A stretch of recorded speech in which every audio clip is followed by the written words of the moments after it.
Welcome to Fajr accounts academy.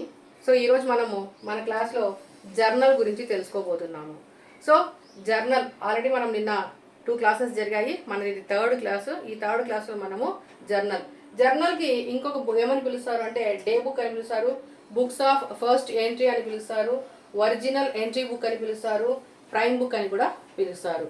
So జర్నల్ని ఇలా 4 నేమ్స్తో పిలుస్తారు. జర్నల్ని మనం తెలుగులో చిట్టా అంటాం. జర్నల్ని మనం తెలుగులో చిట్టా అనేసి, రోజువారీ పుస్తకం అనేసి, ప్రాథమిక పుస్తకము అని, మొదటి పుస్తకము అని రకరకాలుగా మనము చిట్టాని పిలవడం జరుగుతుంది.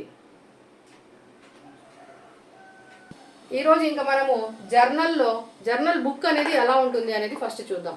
జర్నల్కి ఒక బుక్ అనేది ఉంది. ఆ బుక్లో మనము ఎంట్రీస్ రాయాల్సి వస్తుంది. ఎలా ఉంటాయి చూద్దాం జస్ట్. సో జర్నల్ బుక్లో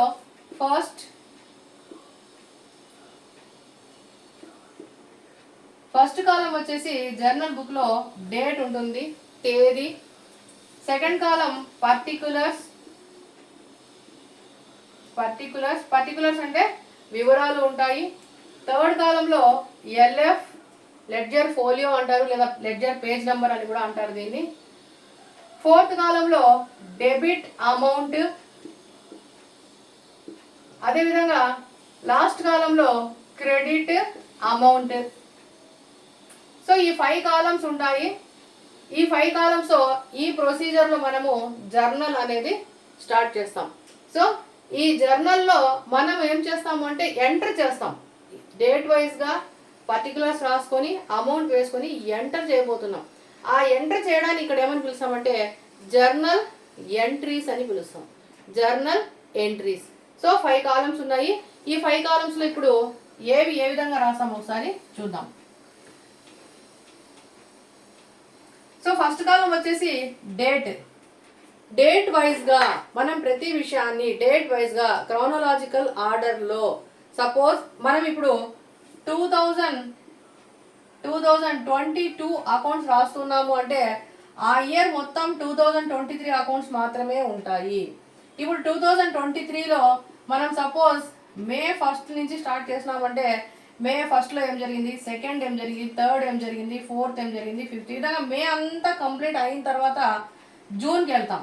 జూన్ అయిన తర్వాత జూలై తర్వాత ఆగస్ట్. ఈ విధంగా డేట్ వైజ్గా, మంత్ వైజ్గా, ఇయర్ వైజ్గా మనము డేట్ కాలంలో రాసుకుంటూ రావాలి. ఇది ఫస్ట్ కాలం. Year wise, month wise, date wise. ఈ విధంగా డేట్లో మనము డేట్ రాసుకుంటూ వస్తాము. నెక్స్ట్ ఇంకా సెకండ్ కాలంకి వచ్చేటప్పటికి పర్టికులర్స్లో ఏం రాయాలి, మనం ఇంతకుముందు చెప్పుకున్నాం. ప్రతి ట్రాన్సాక్షన్కి 2 ఆస్పెక్ట్స్ ఉంటాయి. ప్రతి వ్యవహారంలో 2 అంశాలు అనేవి ఉంటాయి. ఇందాక ఒక ఎగ్జాంపుల్ తీసుకున్నట్లయితే తీసుకున్నాం. ఒక ఎక్స్ అనే వ్యక్తి సెల్ అమ్మాడు. సేమ్ ఎగ్జాంపుల్ తీసుకున్నాం మొన్న. ఎక్స్ అనే వ్యక్తి సెల్ అమ్మాడు. ఎవరికి అమ్మాడు? వై అనే వ్యక్తికి అమ్మినాడు. ఎక్స్ అనేటువంటి వ్యక్తి ఓనరు, వై అనేటువంటి వ్యక్తి customer. X owner, Y customer. ఇక్కడ సెల్ అనేది అమ్మినాడు. అమ్మినప్పుడు ఏమైంది? X sold or X sales. X sale చేసినప్పుడు వై పర్చేస్ చేశాడు. వై ఏమి ఇచ్చాడు అంటే క్యాష్ ఇచ్చాడు. ఇక్కడ సెల్ అనేది పోయింది, సేల్స్ అయినాయి. సెల్ అనేది సేల్ అయింది, క్యాష్ అనేది వచ్చింది. 2 ఆస్పెక్ట్స్ ఉన్నాయి. ఫస్ట్ వన్, సెల్ అనేది మనం సేల్ చేసాము అంటే మన షాప్ నుంచి కానివ్వండి, ఫర్మ్ నుంచి కానివ్వండి, మన నుండి సెల్ అనేది పోయింది. అది ఫస్ట్ ఆస్పెక్ట్. సెకండ్ వన్ ఏంటి? వై అనే పర్సన్ నుంచి మనకి అమౌంట్ అనేది వచ్చింది. ఇది సెకండ్ ఆస్పెక్ట్. సో ప్రతి దాంట్లో 2 ఆస్పెక్ట్స్ అనేవి ఉంటాయి. ఈ 2 రాసేటప్పుడు ఈ 2 ఆస్పెక్ట్ని మనం రాయాలి. ఒకటి పోయినది ఉంది, ఒకటి వచ్చింది ఉంది. What goes out, what comes in. వెళ్ళింది ఒకటి, వచ్చింది ఒకటి. లేదా రిసీవింగ్ ఉంటుంది, గివింగ్ ఉంటుంది. సో ఈ విధంగా ప్రతి దాంట్లో 2 ఆస్పెక్ట్స్ ఉన్నప్పుడు ఆ 2 ఆస్పెక్ట్స్ని ఏదైతే వచ్చిందో, ఏదైతే పోయిందో దాన్ని మనం డివైడ్ చేసి రాసేటప్పుడు ఆ 2 ఆస్పెక్ట్స్ని పర్టికులర్స్ కాలంలో ఫస్ట్ లైన్ ఒకటి రాస్తాము. ఇది వచ్చిన లైన్. సెకండ్ లైన్ కూడా ఒకటి రాయాలి. ఫస్ట్ లైన్ ఒకటి రాస్తాం, సెకండ్ లైన్ ఒకటి రాస్తాం. ఇది ఏంటి? ఈ ట్రాన్సాక్షన్ అనేది ఏంటి? ఒకటి వచ్చింది, ఒకటి పోయింది. ఆ 2 నోట్ చేస్తాం. ఎట్లా నోట్ చేస్తాం నెక్స్ట్ క్లాస్ చూద్దాం. ఇది ఒకటి మొత్తానికి ఒకటి వచ్చింది, ఒకటి పోయింది. ఇక దీనికి సంబంధించి మనము ఒక నెరేషన్ రాస్తాము, వివరణ రాస్తాము. ఈ నెరేషన్ అనేది చదివితే ఈ ట్రాన్సాక్షన్లో ఏం జరిగింది అనేది ఈ నరేషన్ చదవడం ద్వారా ఈ ట్రాన్సాక్షన్కి మీనింగ్ మనం తెలుసుకోవచ్చు. సో ఇది ఒక ట్రాన్సాక్షన్ అయిపోయింది. సపోజ్ ఇక్కడ ఒక డేటే తీసుకుందాం. సపోజ్ 2022 మే 1న ఈ ట్రాన్సాక్షన్ జరిగింది. ఓకే, ఇది అయిపోయింది. నెక్స్ట్ మే 5th ఇంకో ట్రాన్సాక్షన్ జరిగింది. అందులో కూడా 2 ఆస్పెక్ట్స్ ఉంటాయి. ఆ 2 ఆస్పెక్ట్స్ మనం తీసుకోవాలి. ఇక్కడ ఒక ఫస్ట్ లైన్ రాస్తాము, ఇక్కడ ఒక సెకండ్ లైన్ రాస్తాము, ఇక్కడ నెరేషన్ రాస్తాము. నెరేషన్ రాసిన తర్వాత ఒక లైన్ వేసి క్లోజ్ చేసేస్తాం. ఈ లైన్ కంపల్సరీ వేయాల్సిందే. ఎందుకు వేయాలి అంటే ఈ ట్రాన్సాక్షన్ ఇక్కడికి క్లోజ్ అయిపోయింది అని. ఎందుకు మనం వేయకపోతే నెక్స్ట్ ట్రాన్సాక్షన్లోకి ఇది కలిసిపోతుంది. అలా కలవకుండా ఉండాలి అంటే ఖచ్చితంగా ఏం చేస్తాము, ఒక ట్రాన్సాక్షన్ ఒక ఎంట్రీకి ఇంకొక ఎంట్రీకి మనం లైన్ వేస్తాం. ఇది కంప్లీట్గా ఒక ట్రాన్సాక్షన్, ఇది కంప్లీట్గా ఒక ట్రాన్సాక్షన్. ఈ ట్రాన్సాక్షన్ని మనం ఎంటర్ చేసాం కాబట్టి దీన్ని ఒక ఎంట్రీ అంటాం. ఇది ఇంకొక ఎంట్రీ. ఇక్కడ మళ్ళీ రాస్తే ఇంకొక ఎంట్రీ, ఇక్కడ రాస్తే ఇంకొక ఎంట్రీ. సో ఇవన్నీ ఏంటివి, ఎంట్రీస్. ఎందులో రాసాం, జర్నల్లో రాసాం. కాబట్టి ఇవన్నీ కూడా జర్నల్ ఎంట్రీస్. ఈ జర్నల్ ఎంట్రీస్ రాసేటప్పుడు ఫస్ట్ లైన్ ఎప్పుడు డిఆర్ అని నోట్ చేస్తాం. First line DR. Second line రాసేటప్పుడు 2 అని స్టార్ట్ చేస్తాం. ఫస్ట్ లైన్ డిఆర్ అని రాస్తాం. ఫస్ట్ లైన్ ఎండింగ్లో ఎల్ఎఫ్కి ఇటువైపుగా డిఆర్ అని రాస్తాము. సెకండ్ లైన్ని కొంచెం గ్యాప్ ఇస్తాం. ఈ డేట్ లైన్కి కొంచెం పక్కకు జరిపి 2 అని రాసి 2 నుంచి ఆ ట్రాన్సాక్షన్ ఏంటి అనేది మనం ఇక్కడ నోట్ చేస్తాం. ప్రతి ఎంట్రీకి ఇలాగనే రాస్తాము.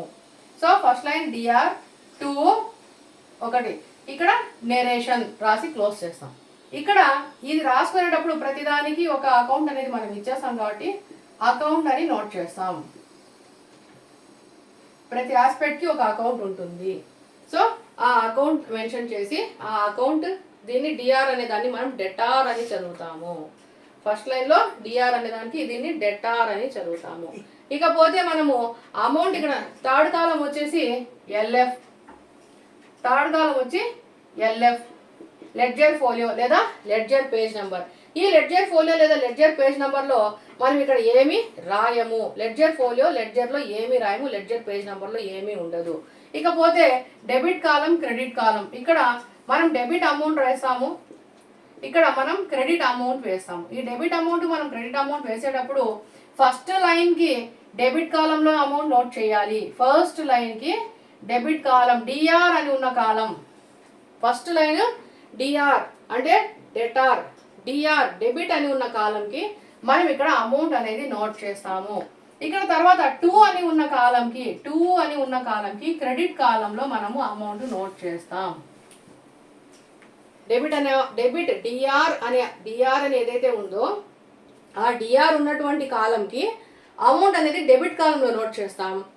సెకండ్ లైన్ ఏదైతే 2 లైన్ ఉందో ఆ సెకండ్ లైన్లో ఉన్న దానికి క్రెడిట్ లైన్లో మనం అమౌంట్ నోట్ చేస్తాం. ఇక్కడ ఇంకోటి గమనించాల్సిన విషయం ఏమంటే డెబిట్లో ఎంత అమౌంట్ అయితే ఉంటుందో క్రెడిట్లో కూడా అంతే అమౌంట్ ఉండాలి. సపోజ్ మనం డెబిట్లో 10,000 రాసి ఉన్నామైతే క్రెడిట్లో కూడా 10,000 వస్తుంది. డెబిట్లో 10,000 ఉంటే క్రెడిట్లో 10,000 ఉంటుంది. ఎందుకు? సపోజ్ ఎక్స్ అనేవాడు సెల్ అమ్మినాడు, ఎంతకు? 10,000కి అమ్మినాడు. వై అనేవాడు డబ్బులు ఇచ్చాడు, ఎంత ఇచ్చాడు? 10,000 ఇచ్చాడు. సో 10,000కి అమ్మినాము, మనకు 10,000 డబ్బులే వచ్చినాయి. సో కాబట్టి ఈ 10,000 రూపాయలు అనేది ఈక్వల్గానే మనం నోట్ చేయాల్సి ఉంటుంది. 10,000 అనేది మనము ఈక్వల్గా నోట్ చేయాల్సి ఉంటుంది. సో ఇక్కడ కూడా అంతే. ఈ ట్రాన్సాక్షన్లో కూడా ఫస్ట్ కాలంలో డెబిట్ అని ఇచ్చాం. సో డెబిట్ అని ఇచ్చినప్పుడు డెబిట్ కాలంలో సపోజ్ ఇక్కడ ఒక 500 నోట్ చేసాం. సెకండ్ కాలం ఏంటి? Credit line. దీన్ని డెబిట్ లైన్ అనొచ్చు, దీన్ని క్రెడిట్ లైన్ అనవచ్చు. సో ఇప్పుడు ఈ సెకండ్ లైన్ ఏదైతే ఉందో ఆ సెకండ్ లైన్లో ఇక్కడ మనం 500 నోట్ చేస్తాం. ఎందుకు? ప్రతి ట్రాన్సాక్షన్లో గివింగ్ రిసీవింగ్ అనేది ఈక్వల్గా ఉంటుంది. ఇవ్వడము తీసుకోవడం రెండు కూడా ఈక్వల్గా ఉంటాయి కాబట్టి ఆ రెండింటిని మనము ఈక్వల్గానే ఇక్కడ నోట్ చేయాలి. డెబిట్లో ఎంతైతే చూపిస్తామో క్రెడిట్లో కూడా మనం అంతే చూపించాలి. ఈ ట్రాన్సాక్షన్కి సంబంధించినటువంటి వివరణ నెరేషన్ ఏదైతే ఉందో ఈ 500 ఎందుకు వచ్చింది, ఏం జరిగితే ఈ 500 ఇక్కడికి వచ్చింది, ఆ ఏం జరిగింది అనడానికి ఎంట్రీ రాసాము. ఆ రాసిన దాన్ని మళ్ళీ ఇక్కడ మనం నోట్ చేస్తాం.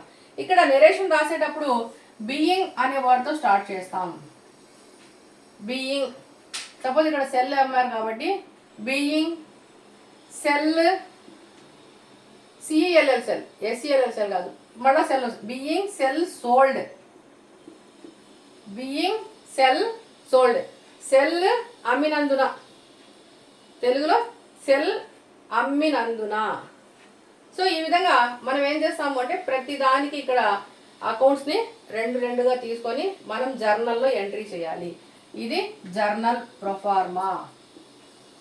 ఇక్కడ డేట్ ఉంటుంది, ఇక్కడ పర్టికులర్స్ ఉంటాయి, ఇక్కడ ఎల్ఎఫ్, డెబిట్, క్రెడిట్.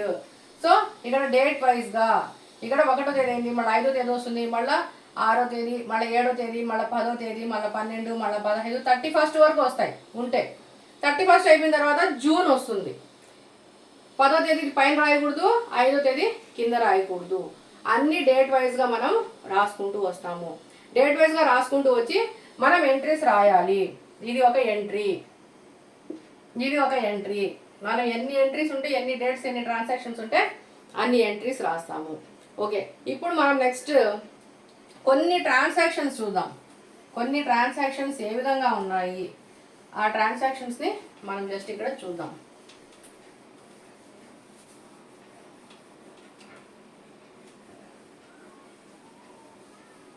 సో ఈ కొన్ని ట్రాన్సాక్షన్స్ మనం ఇక్కడ చూద్దాం. సపోజ్ ఇప్పుడు ఎక్స్ అనే వ్యక్తి, ఎక్స్ ఒక ఓనర్ అనుకున్నాం. ఎక్స్ అనే వ్యక్తి బిజినెస్ స్టార్ట్ చేశాడు, ఒక 50,000 పెట్టి బిజినెస్ స్టార్ట్ చేశాడు. ఎక్స్ అనే వ్యక్తి ఒక 50,000 పెట్టి బిజినెస్ స్టార్ట్ చేశాడు. ఇది ఒక ట్రాన్సాక్షన్. ఫస్ట్ ఇది ఒక ట్రాన్సాక్షన్. ఈ ఒక ట్రాన్సాక్షన్లో ఎక్స్ అనే వ్యక్తి బిజినెస్ స్టార్ట్ చేశాడు. ఇక్కడ బిజినెస్ వేరు,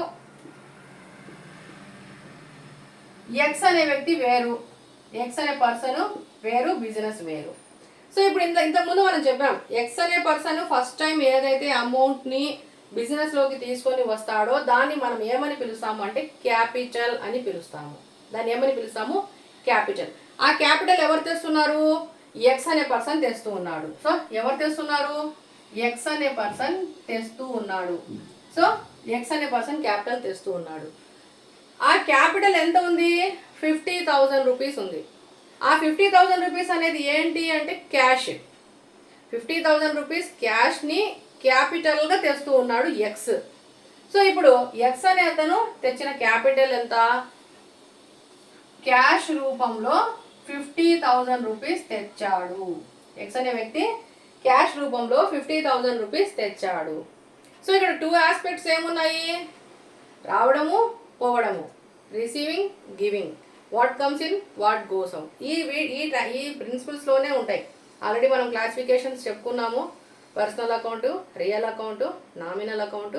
పర్సనల్ అకౌంట్కి 2 రూల్స్ ఉన్నాయి, రియల్ అకౌంట్కి 2 రూల్స్ ఉన్నాయి, నామినల్ అకౌంట్కి 2 రూల్స్ ఉన్నాయి. సో ఈ రూల్స్ మనం ఖచ్చితంగా బై హార్ట్ చేయాలి, గుర్తుపెట్టుకోవాలి. సో ఇక్కడ రాసేటప్పుడు మనకు అవి ఇక్కడ యూజ్ అవుతాయి. ఓకే, ఇప్పుడు ఇక్కడ చూద్దాం. సో ఇక్కడ 2 ఆస్పెక్ట్స్ ఏమొచ్చాయి? నంబర్ 1, క్యాష్ వచ్చింది అంటే ఫమ్లోకి వచ్చింది, క్యాష్ వచ్చింది. ఇక ఇచ్చింది ఎవరు? హూ గివెన్, ఎవరు ఇచ్చారు? ఎక్స్ ఇచ్చాడు. ఎక్కడ ఏ విధంగా ఇచ్చాడు? ఎక్స్ని మనం ఎక్స్ రాసుకోము. ఏ విధంగా ఇచ్చాడు? క్యాపిటల్ రూపంలో ఇచ్చాడు. ఇక్కడ 2 ఆస్పెక్ట్స్ వచ్చాయి. ఏ విధంగా? క్యాష్ అనేది వచ్చింది, ఇచ్చిన పర్సన్ ఉన్నాడు, పర్సన్ని పర్సన్గా రాయం కాబట్టి క్యాపిటల్గా రాస్తున్నాం. ఇచ్చిన పర్సన్ ఎవరు? ఎక్స్. ఎక్స్ని ఎక్స్గా రాయకుండా క్యాపిటల్ అని రాస్తాం. నెక్స్ట్ క్యాపిటల్కి సంబంధించి ఇంకొక, దీనికి ఇప్పుడే ఎంట్రీస్ రాయట్లేదు, నెక్స్ట్ క్లాస్లో మనం ఎంట్రీస్ నోట్ చేస్తాం. ఇప్పుడు 2 ఆస్పెక్ట్స్ అనేవి ఏంటి అని మాత్రం ఇక్కడ మనం చూద్దాం. ఇప్పుడు ఎక్స్ అనే పర్సన్ బిజినెస్ స్టార్ట్ చేశాడు. ఇతను ఏం చేశాడంటే క్యాష్గా ఒక 10,000 రూపీస్ తెచ్చాడు. క్యాష్ ఒక 10,000 రూపీస్. ఇతనికి బ్యాంక్లో కూడా అమౌంట్ ఉంది. బ్యాంక్లో కూడా ఒక 20,000 రూపీస్ అమౌంట్ ఉంది. అది కూడా బిజినెస్ కోసమే తెచ్చాడు.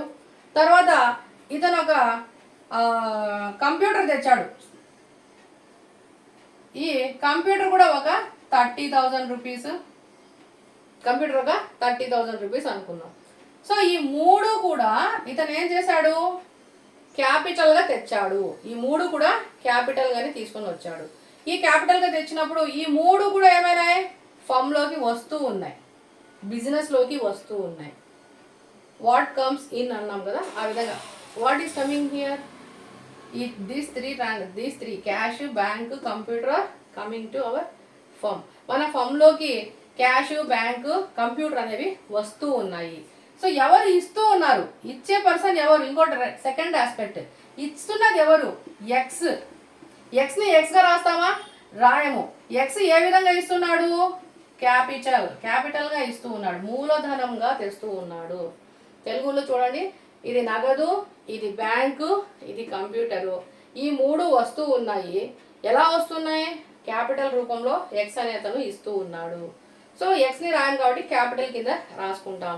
సో ఇది ఒక ఆస్పెక్ట్, ఇది ఒక ఆస్పెక్ట్, రెండేనే కదా.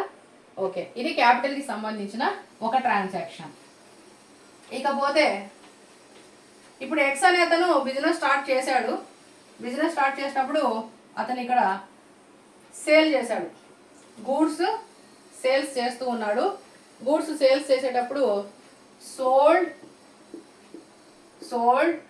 గూడ్స్ వర్త్ ఎంత, ఒక 2000 రూపీస్ గూడ్స్ సోల్డ్ చేశాడు.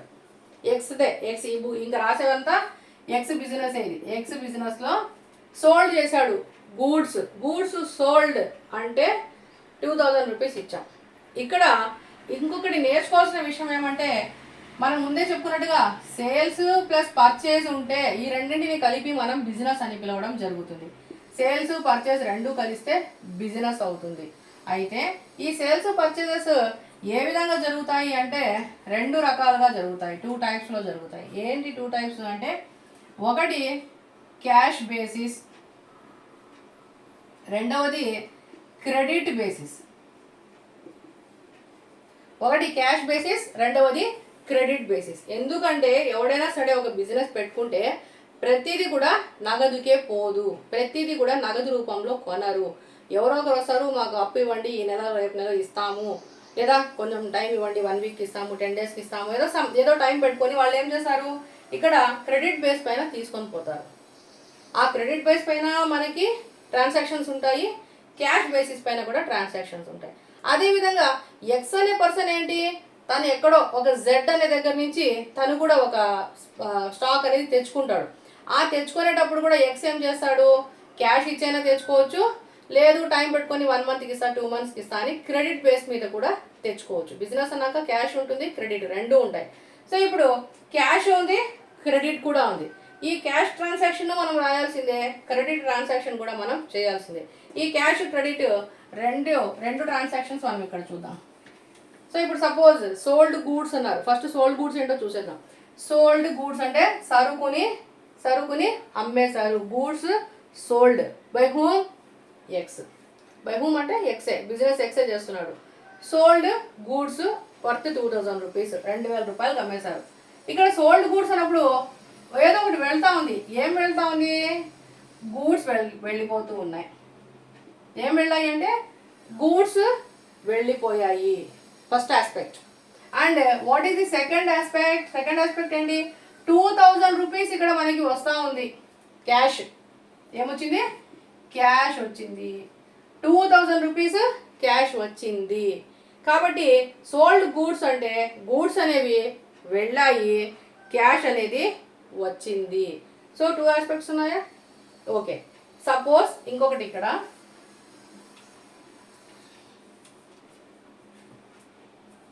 sold goods for cash, sold goods for cash 1500 rupees. ఇది కూడా సేమ్ ట్రాన్సాక్షనే. ఇక్కడ క్యాష్ మెన్షన్ చేయలేదు, ఇక్కడ క్యాష్ మెన్షన్ చేస్తూ ఉన్నాము. సోల్డ్ గూడ్స్ ఫర్ క్యాష్ రెండు సేమ్ ట్రాన్సాక్షన్సే. సో ఇక్కడ కూడా అంతే. సోల్డ్ గూడ్స్ అంటే ఏం వెళ్తూ ఉన్నాయి, గూడ్స్ అనేవి వెళ్తూ ఉన్నాయి.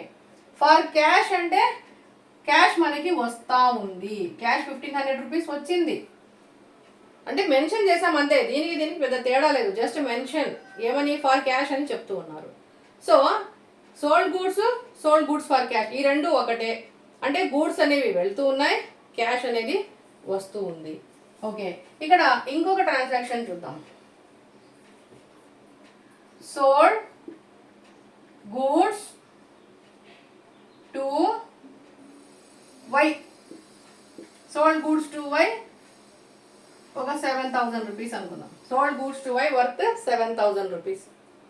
Sold goods to Y 7,000 rupees అంటే ఇక్కడ వై అనే పర్సన్కి మనము గూడ్స్ సోల్డ్ చేసాము, అమ్మాము. అయితే డబ్బులు ఇచ్చాడా? నేమ్ మెన్షన్ చేసినారు అంటే డబ్బులు ఇవ్వలేదు, డబ్బులు ఇవ్వకుండా అప్పులో తీసుకొని పోయినాడు అని ఇక్కడ అర్థం. On credit basis Y purchased, వైకి ఏమవుతుంది? పర్చేజే అవుతుంది. మనం అమ్ముతూ ఉన్నాము, అతను కొంటున్నాడు. We are selling, he is purchasing. So ఇక్కడ సోల్డ్ గూడ్స్ టు వై అంటే వై అనే పర్సన్ ఏం చేస్తున్నాడు? ఆన్ క్రెడిట్ బేసిస్ తీసుకొని పోయినట్లు ఇక్కడ. సో ఇప్పుడు ఇక్కడ కూడా సేమ్ ట్రాన్సాక్షనే.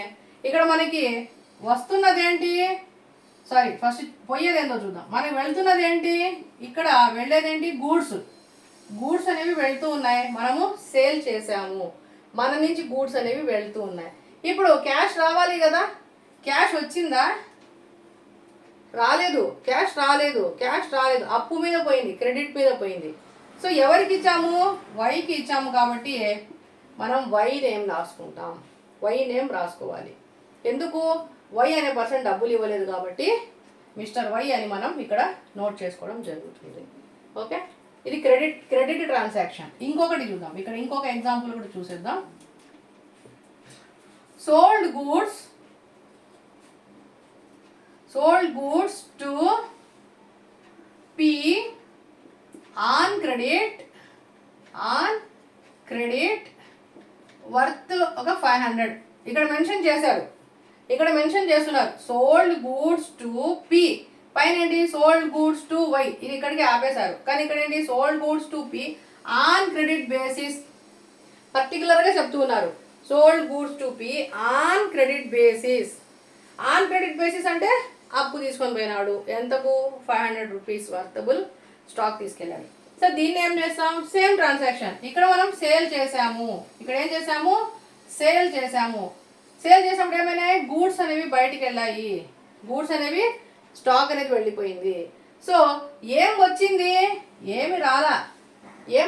పి వచ్చాడు, అప్పు పెట్టిపోయినాడు. సో పి నేమ్ ఇక్కడ మనం రాసుకోవాలి. సపోజ్ ఇక్కడ ఇంకో ఎగ్జాంపుల్ చెప్తా. సపోజ్ ఇప్పుడు పి అనే అతను క్రెడిట్ మీద తీసుకొని పోయినాడు కాబట్టి ఓకే, ఇక్కడ పి నేమ్ రాసుకున్నాం. ఇక్కడ ఇంకొక ఎగ్జాంపుల్ చూద్దాం. Same sold goods to Q. Sold goods to Q on cash basis. On cash worth 300 rupees. Sold goods to Q on cash. Okay, ఇక్కడ గూడ్స్ ఎవరికి ఇచ్చాము? క్యూకి ఇచ్చాం, but for cash, on cash. అతను డబ్బులు అనేది ఇచ్చేశాడు. సో ఈ ట్రాన్సాక్షన్లో ఏముంది? ఇక్కడ కూడా సేల్ అయింది. ఏం సేల్ చేసాం? గూడ్స్ సేల్ చేసాం. గూడ్స్ సేల్స్ అనే గూడ్స్ వెళ్ళిపోయినాయి. సరే, ఏమొచ్చింది? ఇప్పుడు క్యూ రాయాలా, క్యాష్ రాయాలా? క్యాష్ రాసుకోవాలి. ఎందుకు? క్యూ అనేవాడికి ఇప్పుడు మనకు సంబంధం లేదు. డబ్బులు ఇచ్చేసాడు, సరుకు తీసుకున్నాడు, వెళ్ళిపోయినాడు. అదే అప్పు పెడితే, అదే క్రెడిట్ అయితే, if it is a credit transaction we should have to note the person name. So అక్కడ క్రెడిట్ ట్రాన్సాక్షన్ ఉంటే ఆ వ్యక్తి పేరు మనం రాసుకోవాలి. ఎవరికైతే అప్పు ఇచ్చామో ఆ పర్సన్ నేమ్ రాసుకుంటాం. ఇక్కడ క్రెడిట్ లేదు. Sold goods to Q on cash basis. So sales అయితే పోయినాయి, స్టాక్ అయితే పోయింది. ఇది ఆస్పెక్ట్ 1. క్యూ ఏం చేశాడు? క్యాష్ ఇచ్చేసాడు. సో క్యాష్ రాసుకుంటాం. ఇది ఆస్పెక్ట్ 2. ఇవి సేల్స్కి సంబంధించి sold goods for cash, sold goods to Y, sold goods to P on credit basis, sold goods to Q on cash basis. ఇవి మనకి సేల్స్కి సంబంధించిన ట్రాన్సాక్షన్స్. ఓకే, పర్చేస్ కూడా వస్తాయి, సేమ్ ఇదే విధంగా ఉంటాయండి. సేల్స్ ఉన్న దగ్గర పర్చేజ్ అని రాస్తాం అంతే. సేల్కి బదులు పర్చేజ్ ఉంటుంది, పర్చేస్ని మనం ఇక్కడ నోట్ చేయడం జరుగుతుంది. ఓకే, ఇక నెక్స్ట్ ఇంకొక ట్రాన్సాక్షన్ చూద్దాం. Received cash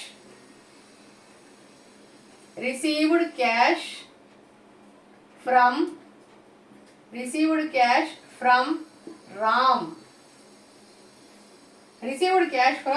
Ram. ఇందులో మనకు 2 ఆస్పెక్ట్ రావాలి. ఏమున్నాయి 2 ఆస్పెక్ట్? రిసీవ్డ్ క్యాష్ అంటే మనకు క్యాష్ వచ్చింది. We have received cash. మనకి ఏం వచ్చింది?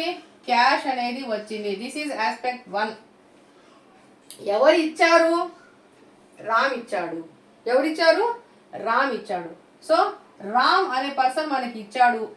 This is aspect 2. సపోజ్ మనము ఎవరికైనా క్యాష్ ఇచ్చాం. Suppose paid to Gopal. Paid to Gopal అన్నప్పుడు 2 ఆస్పెక్ట్స్ ఉండాలి. ఏమున్నాయి? పెయిడ్ అంటే ఏమని? మనము వి హ్యావ్ పెయిడ్ సంథింగ్. మనం ఏదో కొంత చెల్లించాము, ఇచ్చాము. ఆ ఇవ్వడం ఎట్లా ఉంటుంది? ఇక్కడ క్యాష్ అనే భావించాలి. ఏమిస్తాము? క్యాషే ఇస్తాం. సమ్టైమ్స్ బ్యాంక్స్ ఇస్తాం, చెక్స్ ఇస్తాం. అవి ఫర్దర్ నెక్స్ట్ క్లాసెస్లో. ఇప్పుడు క్యాష్ మాత్రం చూద్దాం. ఇక్కడ క్యాష్ అనేది మనం ఇచ్చాం. ఎవరికి ఇచ్చాం? గోపాల్ అనే పర్సన్కి క్యాష్ ఇచ్చాము. సో మనం ఇస్తూ ఉన్నాం. ఎవరికి ఇస్తూ ఉన్నాం? క్యాష్ ఇస్తూ ఉన్నాం. ఏమి ఇచ్చాం? క్యాష్ ఇచ్చాము. Aspect number 1.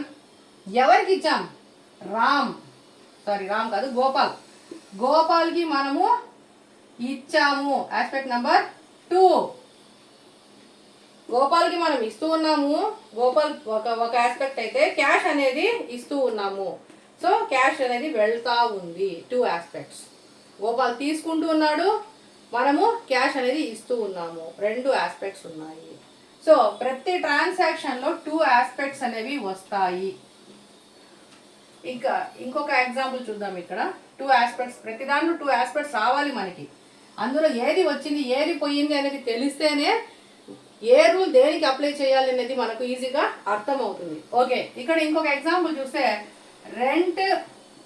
సపోజ్ మనం చేసే బిజినెస్ ఏదైనా ఒక బిల్డింగ్లో ఉన్నప్పుడు ఆ బిల్డింగ్ మనం రెంట్ పే చేయాలి. So rent 2000 rupees. రెంట్ 2000 అనైనా ఇస్తారు, లేదా రెంట్ పెయిడ్ 2000 రూపీస్ అనైనా ఇస్తారు. ఈ రెండు ఒకటే. రెంట్ అన్నా 2000, రెంట్ పెయిడ్ అన్నా 2000. ఓకే, మళ్ళీ రెంట్ రిసీవ్డ్ వేరు. చూడండి, రెంట్ అది కూడా రాద్దాం ఇక్కడ. రెంట్ రిసీవ్డ్, ఇది పెయిడ్, ఇది received 3000. Okay, rent paid, rent paid అన్నా ఒకటే. రెంట్ రిసీవ్డ్ కూడా అది సపరేట్. ఓకే, ఇప్పుడు రెంట్ అంటే ఏంటి? మనము పే చేస్తున్నాం రెంట్. ఎవరికి పే చేస్తున్నాము? మన ఇంటి ఓనర్ ఉంటాడు, ఎవ్రీ మంత్ పే చేస్తాం కాబట్టి రెంట్ అనేది మనకి ఎక్స్పెండిచర్. ఖర్చు. రెంట్ ఖర్చే కదా, మనం రెంట్ పే చేస్తున్నామంటే అది ఖర్చు. మరి ఇక్కడ ఏమవుతుంది? రెంట్ వస్తా ఉంది. Rent received, it is income. Rent received income. Rent paid అంటే మనం పే చేస్తున్నాం, ఇది మనకి ఎక్స్పెండిచర్. సో ఇది ఎక్స్పెండిచర్గా తీసుకుంటాం. ఎవరికి ఇస్తున్నామో అది మనం రాసుకోని అవసరం లేదు. ఎక్స్పెండిచర్స్కి ఎవరి పర్సన్ నేమ్స్ రాదు. పర్సన్ నేమ్ వచ్చింది అంటే పర్సనల్ అకౌంట్కి వెళ్ళిపోతుంది. పర్సన్ నేమ్ రాలేదు, ఇవన్నీ ఎక్స్పెండిచర్స్ కిందకి వచ్చినప్పుడు నామినల్ అకౌంట్లో ఎక్స్పెండిచర్ ఇన్కమ్స్ లాగా తీసుకుంటాం. అదే మనం అక్కడ పర్సన్ని మెన్షన్ చేస్తే మళ్ళీ అది ఏ అకౌంట్కి వెళ్ళిపోతుంది? పర్సనల్ అకౌంట్కి వెళ్ళిపోతుంది. ఇక్కడ రెంట్ అనేది మనకి ఎక్స్పెండిచర్ కాబట్టి ఖర్చు, రకరకాల ఖర్చులు ఉన్నాయి. ఆ ఖర్చులు ఏంటి అంటే అది కూడా నేను నెక్స్ట్ క్లాస్లో మీకు ఎక్స్పెండిచర్స్ది ఒక లిస్ట్ ఇస్తాను, ఎక్స్పెండిచర్ ఇన్కమ్స్ది. ఇక్కడ ప్రజెంట్ రెంట్ అనేది మనము ఒక ఎక్స్పెండిచర్. సో ఇది ఒక ఆస్పెక్ట్. రెంట్ అనేది ఒక ఎక్స్పెండిచర్. అదేవిధంగా రెంట్ ఇచ్చినప్పుడు మనం ఏం చేస్తున్నాము? రెంట్ ఇచ్చాము అంటే ఏమి ఇచ్చాము? క్యాష్ ఇచ్చాము. ఎంత ఇచ్చాము? 2000 రూపీస్ క్యాష్ అనేది ఇచ్చాము. 2000 రూపీస్ క్యాష్ అనేది ఇచ్చాము. సో ఇది సెకండ్ ఆస్పెక్ట్. ఫస్ట్ ఏంటి? ఒకటి రెంట్, ఇది ఎక్స్పెండిచర్గా తీసుకుంటాం. క్యాష్ అనేది ఇచ్చాం కాబట్టి ఇది ఎక్స్పెండిచర్గా తీసుకుంటాం. క్యాష్ మనం వాడికి ఇస్తూ ఉన్నాం, క్యాష్ అనేది పోతా ఉంది. ఓకే, సో ఇక్కడ నెక్స్ట్ తీసుకున్నట్లయితే రెంట్ రిసీవ్డ్. రిసీవ్ అయినప్పుడు ఏమొచ్చింది? What is coming in? ఏమొస్తుంది? క్యాష్ వస్తుంది. రెంట్ వాడు మనం ఇచ్చిన క్యాష్లోనే ఇస్తాం, వాడు మనకి ఇచ్చిన క్యాష్లోనే ఉంటుంది. సో రెంట్ అనేది వచ్చింది. Rent received through cash only. ఇక్కడ రెంట్ ఏమైంది? ఇన్కమ్ అయింది. ఇన్కమ్ ఇది. సో ఈ ఇన్కమ్ని ఇది కూడా మనకు ఒక ఆస్పెక్ట్, ఇది ఒక ఆస్పెక్ట్, ఇది ఒక ఆస్పెక్ట్. సో రెంట్ అనేది మనకి వస్తూ ఉంది. ఏ రూపంలో వస్తూ ఉంది? In the way of rent. Rent అనే ఒక రూపంలో రెంట్ అనేది వస్తూ ఉంది. ఏమొచ్చింది? క్యాష్ అనేది వచ్చింది. సో ఇక్కడ ఎన్ని ఉన్నాయి? 2 ఆస్పెక్ట్స్ అనేవి ఉన్నాయి. ఈ విధంగా ప్రతి ట్రాన్సాక్షన్కి ఏమంటే మనకి 2 ఆస్పెక్ట్స్ అనేవి ఉంటాయి అనేది మనం ఐడెంటిఫై చేయాలి. ఫస్ట్ ఆఫ్ ఆల్ ప్రతి ట్రాన్సాక్షన్లో కూడా మనకి 2 ఆస్పెక్ట్స్ అనేవి ఉన్నాయి. మనం ఇక్కడ ఆ 2 ఆస్పెక్ట్స్ గురించి మనం ఇక్కడ తెలుసుకోవాల్సి వస్తుంది. ఓకే, ఇప్పుడు ఈరోజు క్లాస్లో మనము జర్నల్ అంటే ఏంటి, ఒక ట్రాన్సాక్షన్లో ఆస్పెక్ట్స్ ఎలా ఉన్నాయి అనేది మనం ఇక్కడ చూసాము. మనం నెక్స్ట్ క్లాస్లో జర్నల్ ఎంట్రీ అనేది ఎలా రాస్తాము అనేది మనం నెక్స్ట్ క్లాస్లో చూస్తాం. Please like, share and subscribe. మీ సహకారం ఉంటే మేము ఇంకా కొన్ని వీడియోస్ చేయగలము. సబ్జెక్ట్ ఇంకా డెప్త్ కావాలన్నా డిగ్రీ స్టాండర్డ్లో చెప్పాలని కూడా మేము ట్రై చేస్తున్నాం. ప్రజెంట్ ఓన్లీ ఇంటర్మీడియట్ లెవెల్ తీసుకున్నాము. సో ఫర్దర్ క్లాసెస్లో డిగ్రీ స్టాండర్డ్ కూడా మెయింటైన్ చేయాలి అనుకుంటున్నాము. Please do comment. ఏమైనా ఉంటే కామెంట్స్ పెట్టండి. మీకు మంచి వీడియోస్ సబ్జెక్ట్ ఇంకా డెప్త్గా తీసుకొని కూడా చెప్పడానికి ట్రై చేస్తాం. Thank you for watching.